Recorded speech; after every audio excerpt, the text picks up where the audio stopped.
ये विपक्ष करवा रहा है जानबूझ के सिर्फ इसलिए कि बीजेपी को बदनाम करना है, योगी जी को बदनाम करना है कि वो कंट्रोल नहीं कर पा रहे, अच्छे एडमिनिस्ट्रेटर नहीं है, हिंदू मुसलमान करते हैं।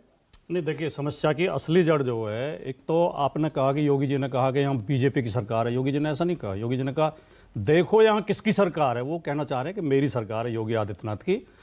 योगी आदित्यनाथ की सरकार में मोहब्बत की बात करना सख्त गुनाह है। नफरत की बात रोज कर सकते हैं आप, नफरत कितनी भी फैलाइए, मोहब्बत की बात करोगे तो सरकार कार्रवाई करेगी। पहली बात तो ये। दूसरी बात, इस तरह सरकारें चलती नहीं है। जो भाषा योगी आदित्यनाथ बोल रहे हैं और जो अभी राकेश त्रिपाठी उदाहरण दे रहे थे, कह रहे थे गुजरात में बीजेपी की सरकार है, कोई सांप्रदायिक दंगा नहीं हुआ। इस देश के सबसे शर्मनाक और सबसे खतरनाक और सबसे ज्यादा विभत्स दंगे गुजरात में हुए, सांप्रदायिक दंगे, जो सीधे बीजेपी ने कराए। दूसरा उदाहरण उत्तर प्रदेश का दे रहे हैं। दुनिया का सबसे बड़ा सांप्रदायिक प्रयोग बीजेपी ने उत्तर प्रदेश में किया। एक समुदाय के धर्मस्थल को तोड़ा और हजारों आदमी मारे गए, करोड़ों अरबों रुपए की संपत्ति फूकी गई। क्या बात कह रहे हो आप? खुद ही मतलब अपनी पीठ खुद ही थपथपाते रहते हो। अब मैं असली मुद्दे पर आना चाहता हूं। देखिए, एक तो योगी आदित्यनाथ मुसलमानों को बार बार, योगी आदित्यनाथ पूरी बीजेपी ये एहसास कराना चाहती है कि तुम दोयम दर्जे के नागरिक हो, डर के रहो, ऐसे सीना चौड़ा करके मत चलो। ये जो स्थिति पैदा हुई है, जो बरेली में हुआ, उसका कोई समर्थन नहीं कर सकता, गलत है। लेकिन वो स्थिति कैसे आई? 12 वफात के दिन जो जुलूस निकल रहा था, अगर आई लव मोहम्मद के पोस्टर ले लिए लोगों ने प्रेम में, तो पुलिस जाके, इन्होंने तो कहा ही कहा, बजरंग दल और विश्व हिंदू परिषद ने तो विरोध किया ही किया। पुलिस ने रुकवाया उसे। पुलिस ने कहा ऐसी कोई परंपरा नहीं है और नई परंपरा हम यूपी में नहीं डालने देंगे। वो तो कह रहे हैं कि उसकी घटना है ही नहीं 12 वफात की। नहीं, 12 वफात वो कह रहे हैं 4 तारीख को जो हुआ वो ठीक ठाक हो गया। 5 तारीख को वो कह रहे हैं उल्टा हुआ है। 4 को तो बोर्ड लगाएगा। हाँ, ठीक है। राकेश त्रिपाठी खुद बता रहे हैं। हाँ। 5 को 12 वफात के जुलूस में आई लव यू के पोस्टर, आई लव मोहम्मद के, हाँ, I love Mohammad, sorry, I love Mohammad के पोस्टर, जिन पे पुलिस ने ये कहा शिकायत करने के बाद कि नई परंपरा हम नहीं डालने देंगे। देखिए, मैं तो एक बात कहना चाहता हूँ। अंसार रजा बोल रहे थे ये आई लव राम कहें, आई लव कृष्ण कहें। हाँ। राम और कृष्ण, आई लव राम कृष्ण केवल हिंदू ना कहें, सबके हैं, क्योंकि वो सबके लिए संदेश है। उनके जीवन में राम आदर्श पुरुष थे, मर्यादा पुरुषोत्तम थे। उनका संदेश केवल हिंदुओं के लिए नहीं है। कृष्ण का संदेश केवल हिंदुओं के लिए नहीं है। ऐसी मोहम्मद साहब का संदेश केवल मुसलमानों के लिए नहीं है, पूरी इंसानियत के लिए है। और मैं तो खुल के कहना चाहता हूं आपके चैनल पे, मैं मोहम्मद साहब से बड़ा महापुरुष किसी को नहीं मानता। क्योंकि जो महापुरुष हुए, या तो वो धर्म संस्थापक हुए, या वो शासक हुए, योद्धा हुए, और या वो समाज सुधारक हुए। मोहम्मद साहब अकेले ऐसे व्यक्ति हैं जो धर्म संस्थापक भी हैं, जो समाज सुधारक भी हैं, और जो शासक भी हैं।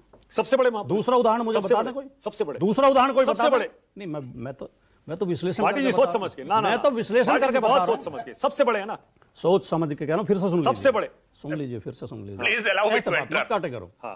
कोई दूसरा व्यक्तित्व मुझे बता दें जो धर्म संस्थापक भी हो, समाज सुधारक भी हो, और शासक भी हो, राजनीतिक भी हो।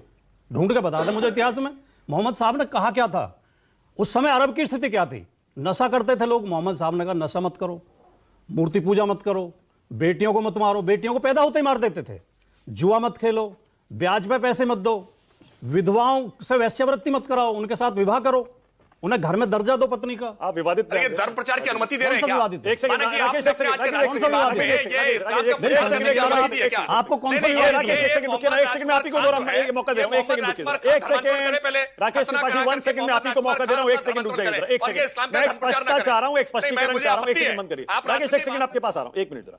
आपने कहा भाटी जी सबसे बड़े महापुरुष, मैं मानता हूं, मैं इसीलिए आपसे पूछ रहा हूं। मैं दुनिया का सबसे बड़ा महापुरुष मोहम्मद साहब को इसलिए मानता हूं कि वो धर्म संस्थापक भी थे, वो समाज सुधारक भी थे, और वो राजनीतिक भी थे। इसलिए कहा उन्होंने राजनीतिक सोच, मैंने भाटी जी आपसे इसलिए कहा, आपने, क्योंकि हर धर्म का आपको ज्ञान है, आप बहुत पढ़ाई लिखाई करते हैं, आप धार्मिक ग्रंथ भी पढ़ते हैं, आप इतिहास भी पढ़ते हैं, और आपने खुद मेरे शो पे कई बार भगवान श्री राम की तारीफ की नहीं है, और आपने कहा कि उनके जैसा महापुरुष नहीं हुआ। मर्यादा पुरुषोत्तम है राम का जीवन। आज आप ये क्यों कह रहे हैं कि पैगंबर मोहम्मद जैसा महापुरुष है ही नहीं कोई भी? वो जो है, तीनों खूबियां उनके अंदर हैं। वो धर्म संस्थापक भी हैं, वो समाज सुधारक भी हैं। राम ने समाज सुधार का कोई संदेश नहीं दिया हमें। राम ने मर्यादाएं स्थापित की, परिवार की मर्यादा, पिता की आज्ञा का पालन करके वन को चले गए, भाई के साथ कैसा व्यवहार किया जाए, पत्नी के साथ कैसा व्यवहार किया जाए। राम ने यह भी सिखाया कि शत्रु के साथ कैसा व्यवहार किया जाए। रावण के साथ भी उनका व्यवहार अमर्यादित नहीं है।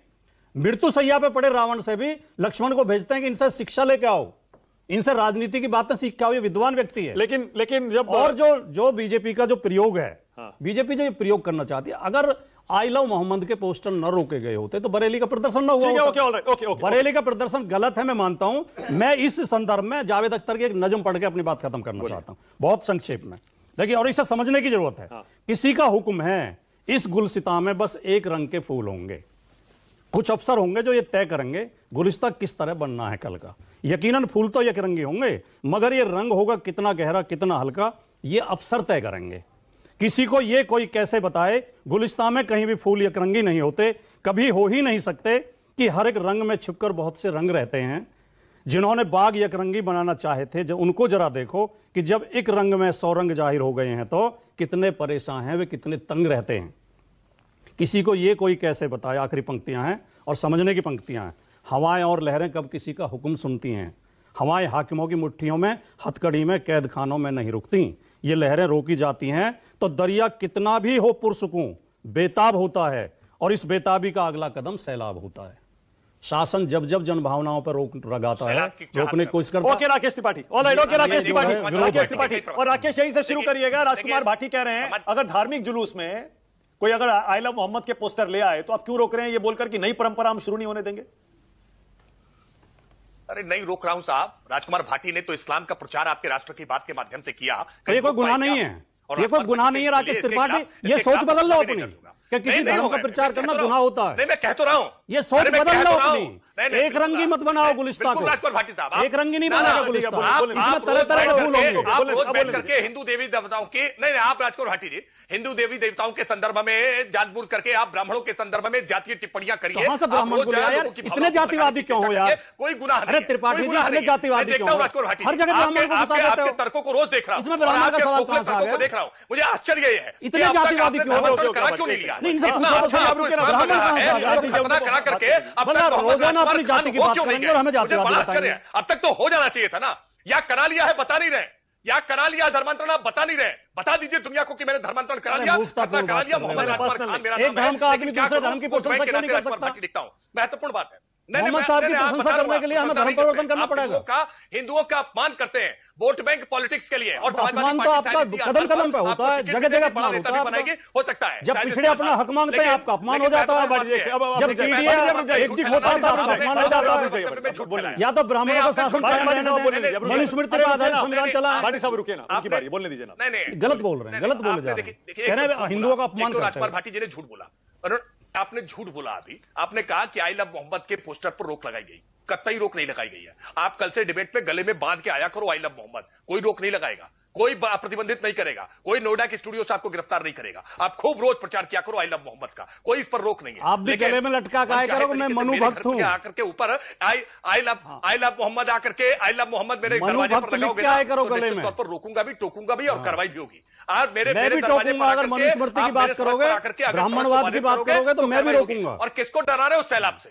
नहीं, ये राजकुमार भाटी जी किसको डरा रहे हो आप सैलाब से? आपकी एक प्रवक्ता और मैंने देखा समाजवादी पार्टी की, वो भी कह रही कि सैलाब आएगा। ये सैलाब करके किसको डरा? समझ में आता नहीं, कविताएं आपकी समझ में आती नहीं। मुट्ठी भर लोग इकट्ठा नहीं कर पाएंगे। ओके, अतुल पाटिल।